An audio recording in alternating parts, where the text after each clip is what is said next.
Underground petrol pump चोर। राजापुर नामक गांव के रास्ते में एक जंगल था। उस गांव में 100 किलोमीटर की दूरी तक कोई भी पेट्रोल पंप नहीं था, इसलिए आने जाने वाले वाहनों के लिए पेट्रोल की सख्त जरूरत रहती थी। उसी गांव में भीमलाल नाम का एक पहलवान रहता था। वो बहुत ही घमंडी था।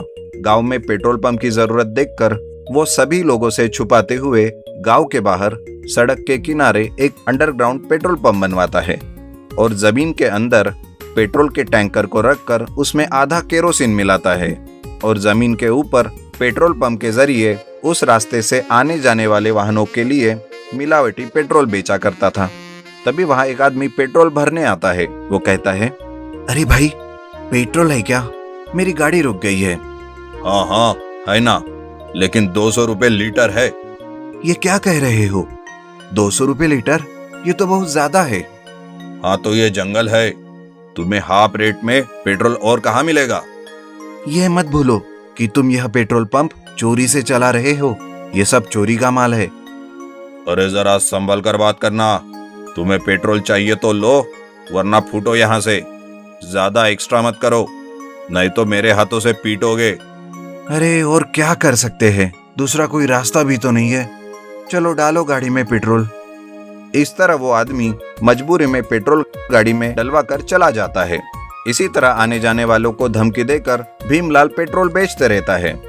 एक दिन जाफर नामक एक व्यक्ति भीमलाल के पास आकर कहता है, अरे ओ भीमलाल, मुझे पेट्रोल चाहिए, लेकिन अभी मेरे पास पैसे नहीं है यार। मैं बाद में दे दूंगा। वो जरा माँ की तबीयत बहुत खराब है ना, तो जल्दी से हॉस्पिटल लेकर जाना है उसे। प्लीज डाल दो ना पेट्रोल। पैसे नहीं है तो पेट्रोल भी नहीं है। चलो भाई जाओ यहाँ से। हर एक आदमी यहाँ आकर कहने लगेगा कि पैसे नहीं है, आज दे दूंगा, कल दे दूंगा, तो कैसे चलेगा। ये अंडरग्राउंड पेट्रोल पंप है भाई, यहाँ कोई फ्री का माल नहीं रखा है। भीमलाल के चिढ़ने पर जाफर को गुस्सा आकर वो वहां से चला जाता है। किसी भी तरह भीमलाल को सबक सिखाना ही पड़ेगा। ऐसा सोचकर वो थोड़े दिनों के बाद भीमलाल के अंडरग्राउंड पेट्रोल पंप से पेट्रोल चोरी कर लेता है। अगले दिन भीमलाल जमीन में रखे पेट्रोल पंप से गाड़ी में पेट्रोल भरने लगता है, लेकिन पेट्रोल आता ही नहीं। वो अंडरग्राउंड में रखे पेट्रोल टैंक को चेक करता है तो पेट्रोल किसी ने चुराया है यह मालूम होता है। वो फिर से पेट्रोल भर के रखता है, लेकिन अगले दिन देखने पर फिर से पेट्रोल टैंक खाली होता है। ये देखकर भीमलाल को बहुत गुस्सा आ जाता है और यह काम कौन कर रहा है ये देखने के लिए वो एक योजना बनाता है और अगले दिन पेट्रोल टैंक में पानी भरकर रखता है। जाफर रोज की तरह पेट्रोल टैंक से पेट्रोल समझकर पानी चुरा ले जाता है। भीमलाल अपने मन में ही सोचता है, इस बार कैसे भी चोर पकड़ में आ ही जाएगा। हमारे गांव में तो मोटर मैकेनिक शॉप एक ही है। जिस किसी ने भी मेरा पेट्रोल टैंक से पेट्रोल चुराया है वो पेट्रोल समझकर पानी लेकर जाएगा। उसकी तो आज खैर ही नहीं। ऐसा सबक सिखाऊंगा कि फिर कभी मेरे अंडरग्राउंड पेट्रोल पंप से कभी पेट्रोल नहीं चुराएगा। अगले दिन जाफर मोटर मैकेनिक के पास अपने गाड़ी को ढकेलते हुए जाता है और मोटर मैकेनिक से कहता है, अरे मैकेनिक भाई, मैंने गलती से मेरे गाड़ी के पेट्रोल टैंक में पानी डाल दिया है, थोड़ा इसको रिपेयर तो करके दो यार। जाफर मैकेनिक से जो भी बातचीत करता है भीमलाल वहां बाजू में रहकर छुपकर सुन लेता है। भीमलाल तुरंत ही जाफर के पास आकर कहता है, अच्छा जाफर, तो तुम ही हो वो पेट्रोल चोर। पेट्रोल चुराकर मेरा सारा पेट्रोल पंप खाली कर रहे हो ना, आज तो तुम्हारी खैर नहीं। ये कहकर भीमलाल जाफर को पीटने लगता है। जाफर भीमलाल से बचने के लिए वहां से भाग जाता है और सीधा पुलिस के पास जाकर सारा विषय बता देता है। पुलिस भीमलाल को पकड़कर स्टेशन लेकर आती है और दोनों को पूछताछ शुरू करते हैं। पुलिस कहती है, क्यों रे भीमलाल, अंडरग्राउंड में पेट्रोल पंप रखकर चोरी का पेट्रोल बेच रहा है, क्यों? नहीं सर, मैं इस तरह का आदमी नहीं हूँ। अरे हर बेवकूफ चोर ऐसे ही कहता है। अब तो थोड़ा डायलॉग चेंज करो, हमें सब मालूम हो गया है। नहीं सर, मैं चुप हूँ, इसका मतलब ये नहीं कि आप जो भी कहे वो सच है। अबे क्यों बे, जबान ज्यादा चलने लगी है तेरी। तुम्हारा सारा पहलवानी उतारनी पड़ेगी, पहले चोरी फिर सीना चोरी। और तू जाफर, ये भीमलाल तो एक चोर है और उस चोर से पेट्रोल चोरी कर रहा है। तू तो चोरों का राजा निकला रे, राजा। इस तरह पुलिस ने अपने स्टाइल में उसे पीटना शुरू किया तो डर के मारे भीमलाल सारा सच उगल देता है इससे पुलिस अंडरग्राउंड पेट्रोल पंप को वहां से निकाल देती है और उसे जेल में डाल देती है। लेकिन भीमलाल से ना डरकर उसके अंडरग्राउंड पेट्रोल पंप के बारे में पुलिस को खबर देने के लिए जाफर को वार्निंग देकर छोड़ देते हैं। सीख, मजबूरी में किसी भी चीज का फायदा लेना नहीं चाहिए। Underground house. मधुपुर नाम के एक गांव में रहने वाले एक राज नाम के आदमी को एक दिन शहर में काम से जाना होता है। शहर के रास्ते में जंगल होता है, इसलिए वो सवेरे सवेरे ही अपनी बाइक से निकलता है। जंगल से जाते जाते उसे भूख लगती है तो वो एक पेड़ के नीचे रुकता है और अपने साथ लाया हुआ लंच बॉक्स को खोलता है। वो खाना खाने ही वाला होता है कि तभी उसे कुछ लोगों के बात करने की आवाजें सुनाई देती है। वो उस आवाज की तरफ चुपके से जाता है और देखता है कि दो बदमाश लुटेरे एक झाड़ी में ढेर सारा रुपया छुपा रहे थे। राज उन्हें चुपके से देखता ही रहता है और जैसे ही वो लोग वहां से चले जाते हैं, राज सारा रुपया निकालकर वापस अपने घर आता है और रुपया गिनने लगता है। अरे बाप रे, ये तो 10 करोड़ रुपया है। इतना रुपया तो मैंने अपने सपने में भी कभी नहीं देखा। इसे अच्छी तरह से रखना पड़ेगा, वरना लुटेरों को पता चल गया तो वो मुझे मारकर ही दम लेंगे। लेकिन इन रुपयों को कहां और कैसे छुपाऊं? राज घर के बाहर जाकर बैठता है और सोचता ही रहता है कि तभी अचानक उसे एक चूहा दिखता है। वो चूहा बिल में अंदर बाहर करता रहता है। उसे देखकर राज को एक आइडिया आता है। हाँ, यस, ये ठीक रहेगा।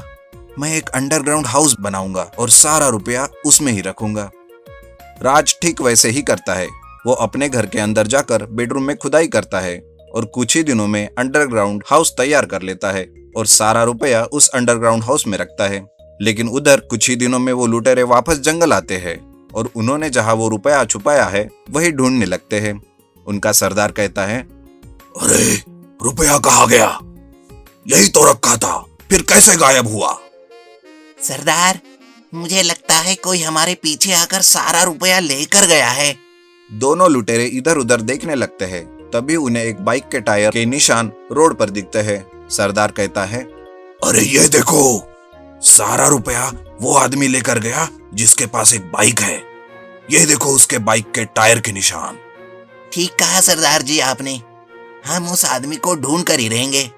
ऐसा कहकर दोनों लुटेरे गांव में भेष बदलकर घूमते रहते हैं और धीरे धीरे पूछताछ करते रहते हैं। ऐसे ही एक दिन राज अपने घर के आगे काम करता रहता है। तभी लुटेरों का सरदार भेष बदलकर उसके पास आता है और पूछता है, अरे सुनो भाई, मुझे आपसे कुछ पूछना है, क्या आप बताएंगे? जैसे ही राज पलटकर उन्हें देखता है, वो उन्हें पहचान जाता है और संभल कर जवाब देता है, जी हाँ, पूछिए, क्या जानना चाहते हैं आप? दरअसल मैं गांव में एक अमीर आदमी की तलाश में हूँ, लेकिन कोई मिल ही नहीं रहा। क्या आप बता सकते हैं कि वो कहाँ मिलेगा? आप गलत जगह ढूंढ रहे हैं। गांव के सारे अमीर लोग तो उस तरफ रहते हैं, आपको उधर जाना पड़ेगा। ये तो मेरे जैसे गरीब लोगों की बस्ती है। अच्छा, ठीक है। सरदार राज के घर से निकलने ही वाला रहता है। तभी जाते जाते सरदार की नजर राज की बाइक पर पड़ती है, लेकिन वो बिना कुछ कहे ही वहां से चला जाता है। इधर राज समझ जाता है कि ज्यादा दिन तक वो उन रुपयों को ऐसे नहीं रख सकता।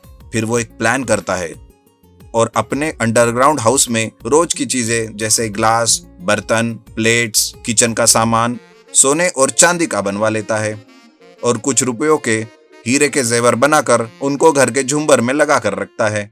इस तरह से वो सारा रुपया अंडरग्राउंड हाउस में अलग अलग चीजों में सजा कर रखता है। कुछ ही दिनों के बाद वो लुटेरे राज के घर आते हैं और उसे बंदी बनाते हैं। अरे, आपने मुझे क्यों बंदी बनाया? मैंने क्या किया? कुछ दिन पहले किसी ने हमारे लुटे हुए रुपयों को चुराया है और वो तुम ही हो। अरे नहीं, आपको गलतफहमी हुई है। मैं तो ठहरा गरीब आदमी, मेरे पास कहां से आएंगे इतने रुपये? आप चाहे तो मेरे घर की तलाशी ले लीजिए। ऐसा बोलकर सरदार का आदमी राज के घर की तलाशी लेता है। तभी सरदार बेडरूम से एक अंडरग्राउंड जाने का रास्ता खोजता है। सरदार पूछता है, अच्छा, अंडरग्राउंड हाउस, तो इसमें छुपा कर रखा है सारा रुपया। सरदार और उसका आदमी राज को अंडरग्राउंड हाउस लेकर जाते हैं, लेकिन वहां जाकर वो देखते हैं कि वहां पर कुछ ग्लास, बर्तन, किचन का सामान और बस एक झूमर है। ये देखकर राज कहता है, अरे सरदार जी, ये अंडरग्राउंड हाउस तो मैंने गर्मी से बचने के लिए बनाया है। आप ही देखिए, यहाँ कुछ सामानों के सिवा कुछ भी नहीं है। सरदार का दूसरा आदमी कहता है, सरदार, ये ठीक कह रहा है। हमने गलत आदमी को पकड़ा है।